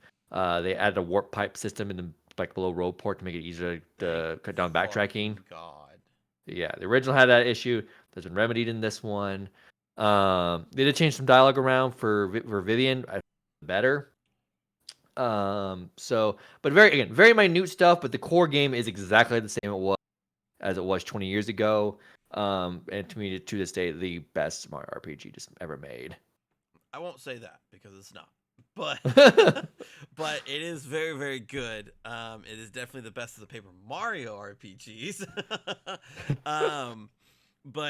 Yeah, no, replaying this game was just reliving a moment from childhood. It's a super solid game. Really inoffensive. Like I said, the reason why I don't rank it as highly is I think it does lack a lot of the personality and flair that games like Mario and Luigi Superstar Saga and Mario and Luigi Bowser's Inside Story have. And so I will always put those two games in particular over Paper Mario Thousand Year Door. But that doesn't say anything about Paper Mario Thousand Year Door. It just says that it's in company with fantastic RPGs. I hope that this game sold well enough to be a wake up call to Nintendo to say, hey, you closed more of this. You closed down Alpha Dream, so it's Paper Mario's time to shine again. So give us a new RPG Paper Mario on Switch 2, and I promise you, people will be fucking happy. Because after so many non-RPG Paper Marios, I'm so happy to see Paper Mario RPG back. Yeah, more of this style, please. Sacrifice Paper Mario for another Mario and Luigi game, but that's neither here nor there. I'm not counting. Well, is it though? I'm not counting Brothership. Well, I'm ignoring Brothership's existence. I'm saying bring back Alpha Dream from the dead, and make a new one that isn't Paper Jam. I guess we'll address that in a second. So is all honorable mentions? That's all my honorable mentions. That's all my honorable mentions. I actually came up with 3 most disappointing, so you could go first. I'm gonna have to narrow mine. I just had one. I just had one most disappointing game. I have 3, so. All right. He's about to make a split-second decision. Here we go. All right, but for my most disappointing, well, that's what I was saying. Well, my most disappointing is Mario and Luigi Brothership. Like, I didn't get very far in the game because this game was fucking boring. Like, I do not. These games are oddball stuff anyway, but like. This whole like plug stuff is weird. This format doesn't feel right for Mario and Luigi. How short these areas are, and you don't get your hammer for a good like hour or 2-3 hours into the game. Like I understand tutorial for RPGs, but like it just feels bad not having multiple options. At least you're jumping your hammer off rip in this game. Like you can teach both those mechanics pretty thing. Superstar Saga did. Every Mario game has done that. Mario and Luigi game. So this one, why did it take so long to get your hammers? I don't know, but it just made the game feel so boring and sluggish. Well, Because so in Superstar Saga, you don't get your hammer for a while either. oh, it Yeah, didn't. because It didn't feel. you have to make it to the Bean Kingdom and then go up the mountain to meet the smiths that make it, and then you have to fight that True. dinosaur to get the mithril or whatever to make the hammers. But I think the problem that you had with Brothership and not being able to get your hammer very quickly, I bet it felt bad because the game was boring. Because Super Sauce Saga definitely ain't boring. No, it's definitely not boring. Superstar Saga. I mean, there's always giving out the thing. I don't think Partners in Time and Bowser's Inside Story. I think you had your hammer from the get go in those ones. In those ones, yes, I'm pretty So sure. again, not having your hammer, like since it's a continuation, not having your hammer off rip, to me was just odd. Like Super Saga being the first one kind of makes sense in like the timeline of things. I don't know. I just felt like it was not a wise decision and it hurt the game. And eventually I just dropped it. Like I could not get into the story. I may get back into it and try and push on. Who knows? Maybe if I get back into it, I'll realize I made a mistake of putting it right here. But as of right now, like I was so excited for this game and I dropped it pretty like a few hours in. Like, and reviews have seen to me like it doesn't really get that much better. Yeah, I mean that's So the whole reason why I didn't pick it up in the first place because unanimously everybody said this game was boring, and my response was, "How the fuck is a Mario game boring?" mm-hmm. It's like the cardinal sin of a Mario game. Like that seems that's the antithesis to the word Mario. Mm-hmm. Yeah, Because I don't know how. even in games that I don't like Paper Mario and the Origami King, I can't say it was boring. It was tedious, but like solving the puzzles in the combat kept my brain active, so it wasn't boring. How do you Mm-hmm. manage for a game to look like that and it be boring? That looks like a game that isn't boring at all. No, it's very boring. Yeah, I don't know. It's just wild how that they turn out to be.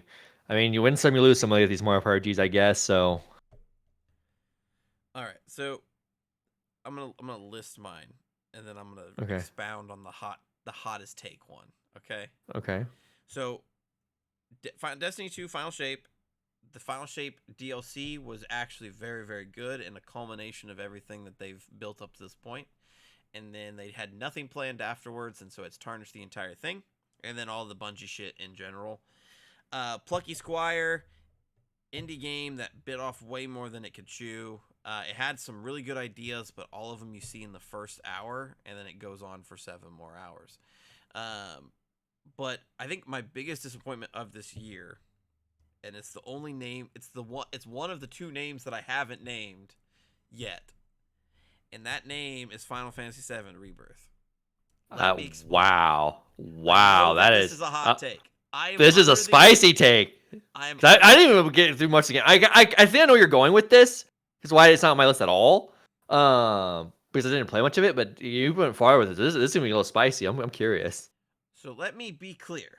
This has nothing to do with the core gameplay of it, like the actual action. The actual action is phenomenal. I love the remake series of games because every boss fight feels like a final boss fight, and it feels so good when you beat them. You're just like, holy shit, yeah, let's go. Or graphically, this game is beautiful. Final Fantasy games have always pushed the boundaries of what graphically is possible. This one is no exception. I still don't understand how it has that green check mark for fucking Steam Deck because this game is really graphically intensive. My problem is not the story, even though I haven't finished the game yet to know how it ends. I don't think the story is going to be a problem. My problem is that the things that this game expects you to do to stay at level is stupid. So Mm-hmm. when you go into a new area that is based on one of the famous locations from fucking Final Fantasy VII, that enjoyment is immediately cut because you get all these icons on the map, and some of them are worthwhile. I like the hunting for the life springs and the in the summon shards, so that you can like weaken the summonings to fight them in Chadley's VR thing. I like the combat challenges that they give you small challenges in the combat scenarios, and you fight like variants of the local variety of enemies. I like those. Some of the proto relic challenges I like, but then the ones that are based off of fucking mini games are awful. And then you have all of the mini games as a whole. I just got to Nibelheim, which is one of the most emotionally like the most like one of the most emotionally driven parts of the game. And I'm fucking playing mini games while I'm trekking to Nibelheim. Fuck no. Mm-hmm. Mini games in Costa del Sol, fine. Mini games where I'm in Cosmo Canyon learning about the fucking world and the way it works, no. Why? Why am I fucking playing a mini game that's based on Fort Condor from the intermission DLC while I'm marching towards Junon? Stop! Like, I understand the proto relics are to give me Gilgamesh in a game where there wasn't Gilgamesh. Whatever. I don't want to play Fort Condor. I don't want to play Fort Condor and fail to beat the fucking mission because you've balanced it improperly, so that I can continue this side quest in between. Queen's Blood? Queen's Blood is a damn good card game in a video game. Why do we have 50 other mini games that take away from Queen's Blood and Costa del Sol and the piano mini game? Because that piano mini game is fucking crazy. Like, it's so intricate, and it's basically like you're playing an actual piano. So those three are the only passes I give. Why the fuck am I in the middle of Cosmo Canyon flying through rings in my chocobo? Why? I mean, that's my issue too with the game. A lot of people give flack for other formal games like Horizon, where like all the icons. I never felt that overall fatigue with it until I played Final Fantasy Rebirth, and I saw in the first area I saw those icons pop up. I'm like, oh, this is not the whole map. I can notice it because I know that the world of Final Fantasy is a lot more expansive than the areas in that first map. So I'm like, oh, I knew it was gonna be all like this, and you're telling me it gets kind of even worse because you're in Nibelheim and they're shoving mini games in your. That's not good. Yeah, Um, I'm at Nibelheim. We're like, this isn't a spoiler if you played actual Final Fantasy VII. It's not a spoiler, but like, everybody's starting to realize that something's fucking up with Cloud as we're chasing these robed men around around Terra, and so like the stakes have never been higher going into this fucking Nibelheim, and I'm playing fucking mini games and shit. mm-hmm. Like, this game is I mean, solid everywhere else. Like, 75% of this game is so good, but then there's 25% that they shove down your throat, and it's terrible. and that's fair. I mean, when I finally get around to sit down and play through this game, I'm probably just gonna kick it to the lowest difficulty and cruise through it because I do not want to deal with grinding mini games to advance the story. That's just ridiculous. Yeah, like the game is balanced around you doing mostly everything in the areas. Like I've said multiple times, I am like 50 hours into the game, and I'm only like 2 or 3 levels ahead of what is recommended to take on the next beat in the story. Like, and I've done everything. I've recently stopped going to do all of the Queen's Blood games. But like that's the only thing I'm lagging on. But like, oh man, it's just so relentless, the amount of mini games. I don't know why there's this many mini games. Oh, that's a good question. It's crazy. Like the rhythm mini game in the first one, when you're at the Honeybee End, was flawless, so much fun. They brought it back for Junon during the marching section. So that's a mini game that I'm happy to see back because it was fun. And this time I got to like customize my team and customize my difficulty by the team I had. So like they improved on it. But then again, why am I fucking flying chocobos through wings in Cosmo Canyon? Like, why? Why? And then They're trying to in redo. Cosmo Canyon, to get the Proto Relic, you have to play this kind of like weird fucking like real time strategy mini game with these little bots, and I'm like, what? Why? Like, there's so much of this game that just serves to waste your time for some reason. And so, not only does it deflate the pacing at that point, but then it also deflates the stakes because I'm like, I gotta save the fucking world, but here I am fucking playing a mini game. Ay.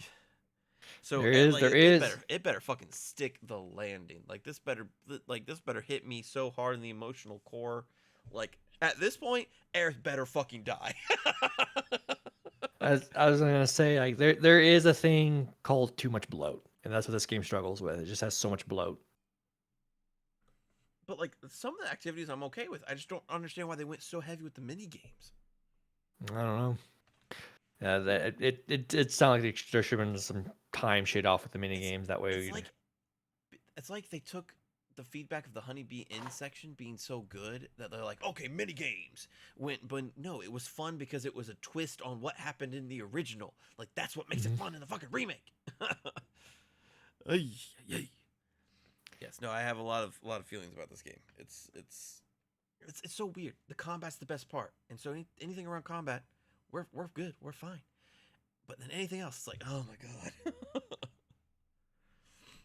well, But yes, that concludes my most disappointing. That was a lot longer than I expected it to be. But I'm yeah, you gotta go into gotta go into a ramble. This. All right, are you ready for game of the year now? I'm ready for game of the year now. All right. Well, we know each other's game of the year now, but we're just gonna come out and say it. So yeah. So my game of the year, they own my ass. Metaphor Refantazio. Alice owns me. I can't. When I sat down and like, okay, who's my game of the year? It wasn't much of a debate. It stood tall above the rest quickly. Like it wasn't much of a competition. Yeah. I don't think this game's perfect either. I think there's a couple things I think we could, like maybe we could shade down a couple things here. Maybe could have highlighted a couple things here, maybe make things easier. But at the end of the day, its combat is fantastic. I don't know where I would put it against Persona 5s, because maybe you see maybe scaled back against Persona 5, but there's more options with synthesis stuff. And Persona 5s is easier than Metaphors. So Metaphors isn't punishing like SMTs is, but it definitely feels like there's more element of strategy. You can get like up to 6 if you know what you're doing in Persona 5, you can get up to 16 turns. This, you can really only get like a maximum of 8. And you're managing your turns like a resource in there. I use that really well. Its music is phenomenal, but when does Atlas miss with music? Yeah, and honestly, I think I didn't even mention the fucking music in either of the Atlas games on my list because I was just like, it's a guarantee. Yeah, I mean, Atlas Spicy. I think the battle theme for this Warriors and Valor is better than both Last Surprise and Takeover. Okay, that's untrue. You're insane.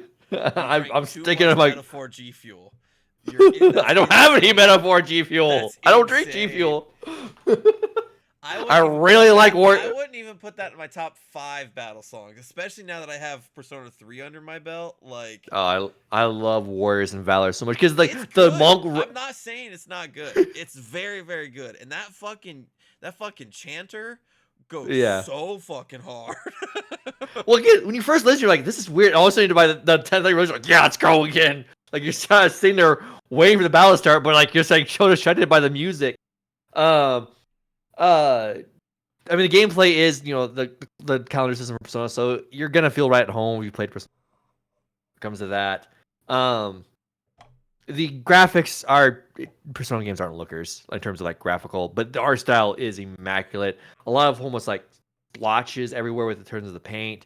Where are they right there? The designs of the monsters. I mean, they are some creative humans in the game. Yeah. I mean, some more freaky. Some are really fucking freaky. But they do a good job with that. But I mean, the star of the show, as with any Atlas game, is the story. And this game story is immaculate. The characters are there's not really a character I dislike in the party. Like, I could do with that. No, all the characters are great. All of them have their role to play. I was able to actually get all their social links done first rip, so that's kind of rare for an Atlas game. So was I. But I mean, no character I was like, now I wasn't looking forward to like not hang out with anyone. Um, and so this game really had a lot to say, like, kind of a counterpoint to the Dragon Age reign I kind of went on there. A lot of people are like, oh, that Dragon Age was political. You know, it's not. This game is political. Yes. This game is very political. It is saying there's talking about some ideology and going, no, that shit's fucked up. Yes. I mean, I mean, blatantly calling out the church's corruption. I mean, like, there are parallels you can draw between this game and real life. Like, holy crap. Oh yeah. It's a well, I mean, as the name of the game is, it's a metaphor for real life. Yeah. But I mean, yeah, dear God, this story is just so amazing. It's when I sat down and kind of like, what's my game of the year? It wasn't really much of a debate. Metaphor rose to the top immediately because the story just stuck with me. There's moments I just keep thinking upon and how these things get played out. Is just it's. I mean, I did enjoy Soul Hackers too, but I know they were looking for a third pillar. It's not Soul Hackers; it's Metaphor. That's their Atlas's third pillar now. Yes. Like this team, I mean, this team made Persona 5. This team made Metaphor. So this team is on top of the world. They don't miss ever apparently. No. I mean, it's just immaculate, and I do like. I really dig Louis as a villain. Mm-hmm. You know, he's not one thing I think they did kind of interesting way to do it compared to like Persona games where there's usually like a twist villain in Persona games. Luis is not a twist villain in this game at all. He's from the outset, from the opening like cutscene before you get to the menu. Yeah, Luis is the villain. From the opening cutscene, he's the villain. Yeah, he's the villain, and they just go with the whole way through. But you kind of get because he way he carries himself and how he talks about his ideology, he stands on his business. Like he's imposing, but he's very calculating. I mean, the fact that he says things, you know, I'm kind of paraphrasing, but like, you know, he says, "Come at me," you know, bring any weapon, you know, how many people you want, you know, saying collective power, it's own words. His belief is might equals right, but he's so gun ho about that belief that if his belief fails in battle, well, then his belief just wasn't true. Then, like I don't agree with his philosophy, but he's standing on his on business with his philosophy. Yeah, he reminded me a lot of Magneto from Marvel Comics. Like sometimes you agree with him. He always has the bad way of doing something, but like he always stands by it. And so yeah, that's who he most reminded me of. I was like, yeah, this is fucking Magneto. Just in Japanese RPG form.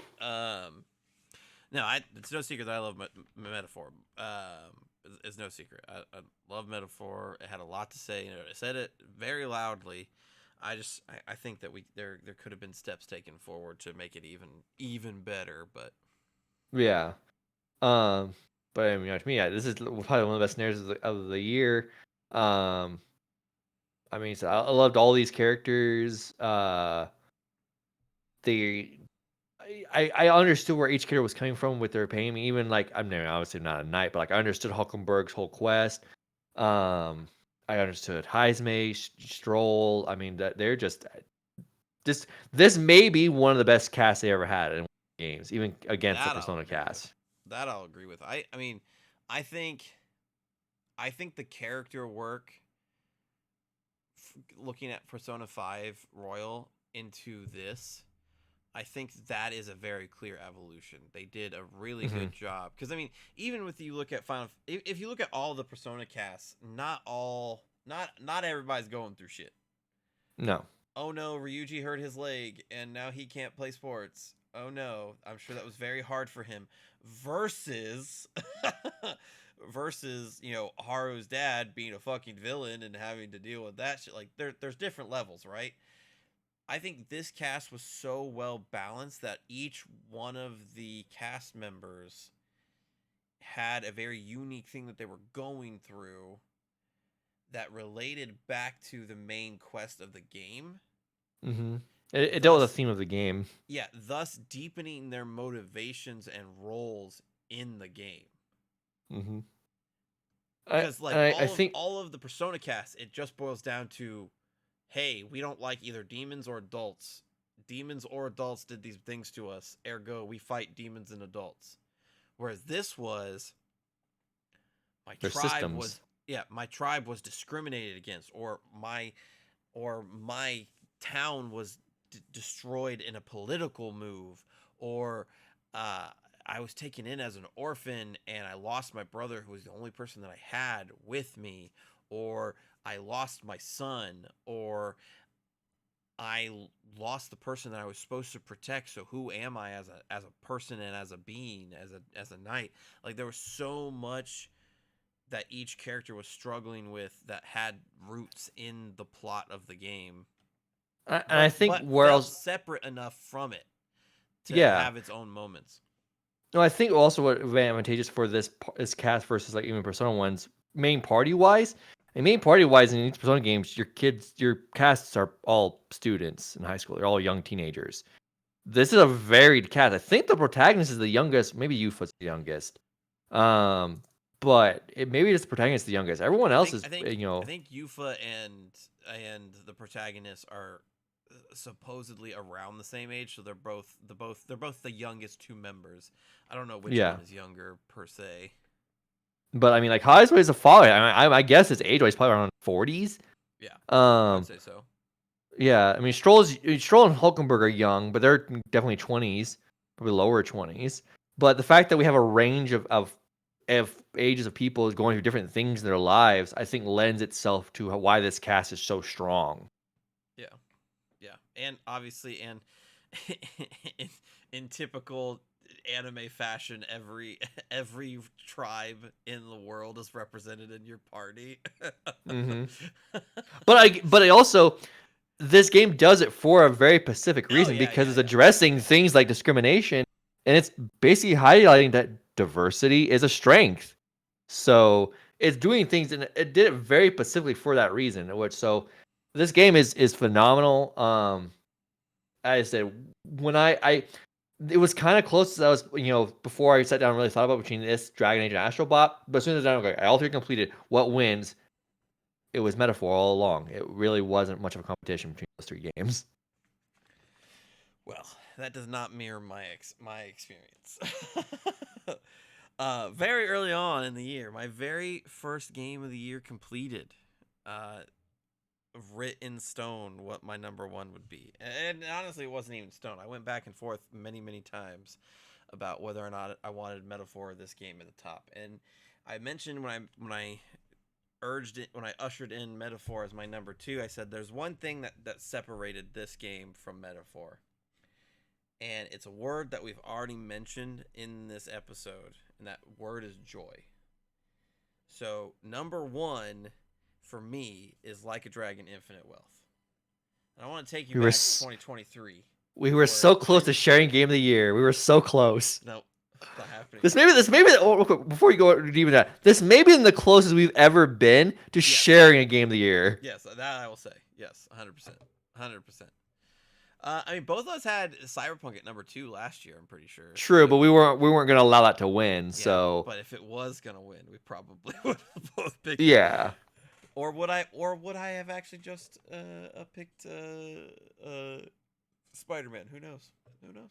you But would just anyway, pick Spider-Man. yeah, that's true. Joy is the word that separated Infinite Wealth from Metaphor.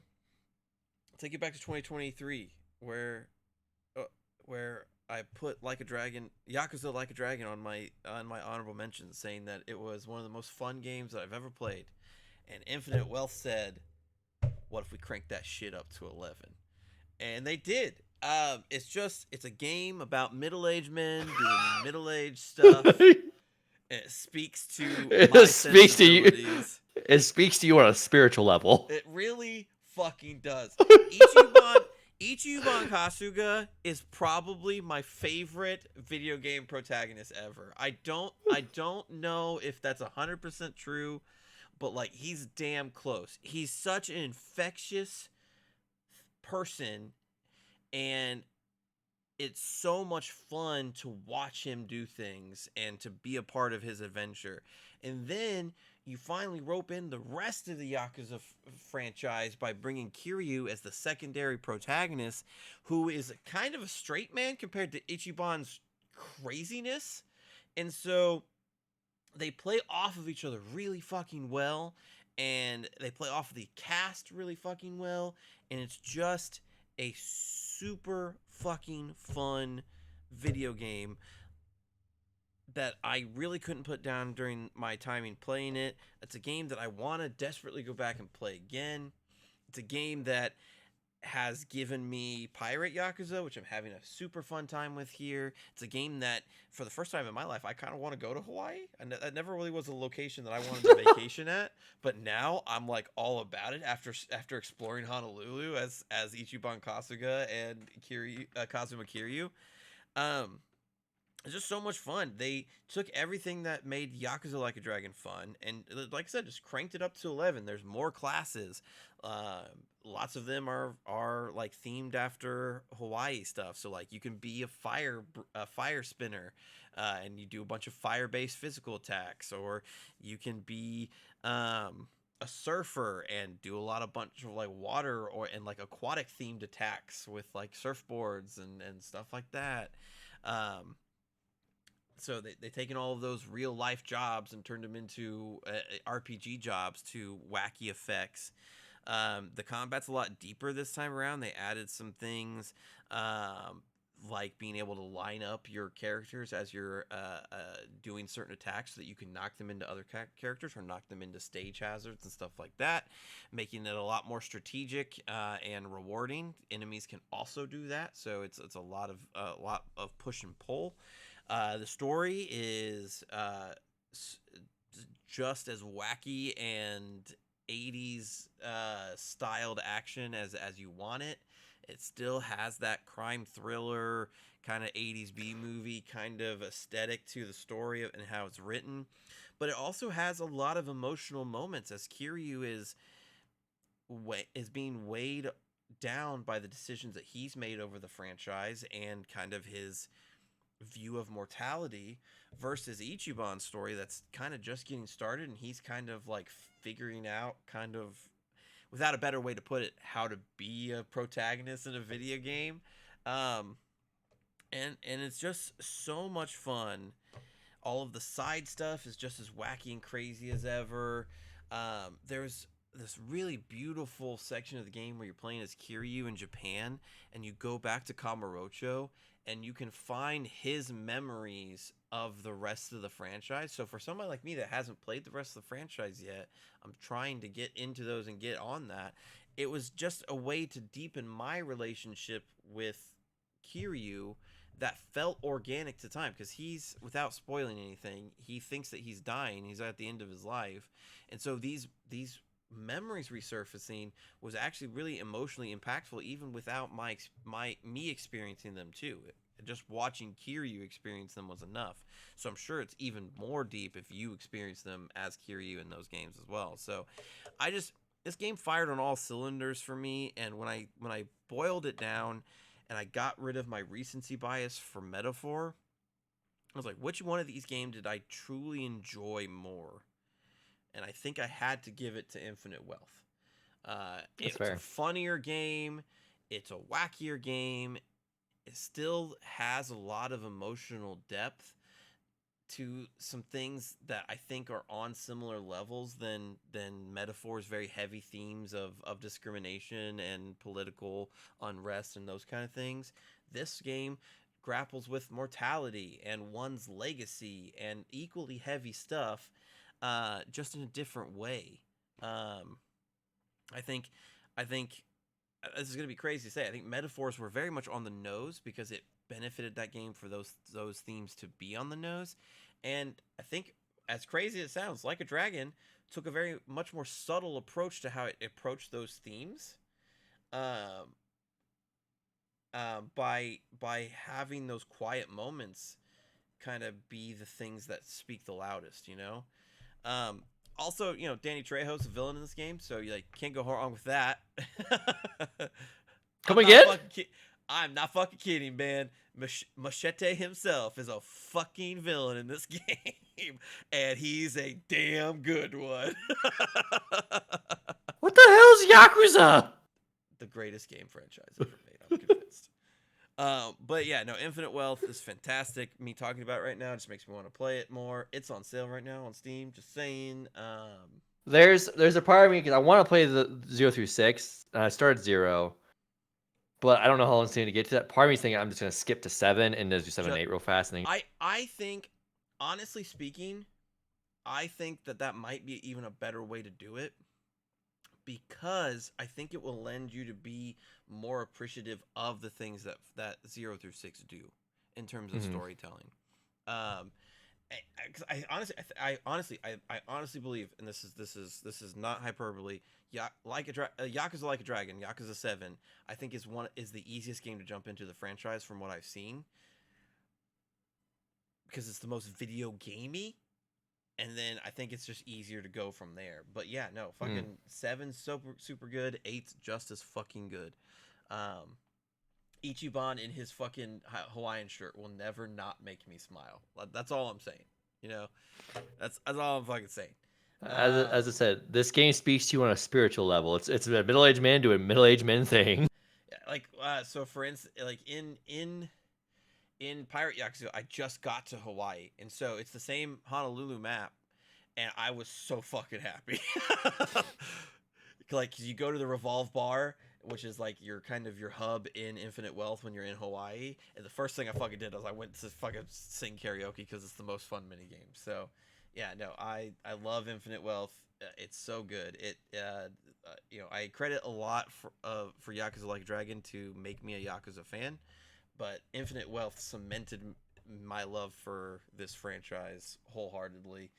And again, I cannot stress this enough. Ichiban Kasuga is my fucking spirit animal. Like, I love Spider-Man for like he's like my personal hero, but like honestly, Ichiban's right up there now. Like I, I go through my life thinking, See, what would Ichi do right now? but see, here's the thing: Peter Parker is who you aspire to be. Ichiban is who you are. I mean, you're not wrong.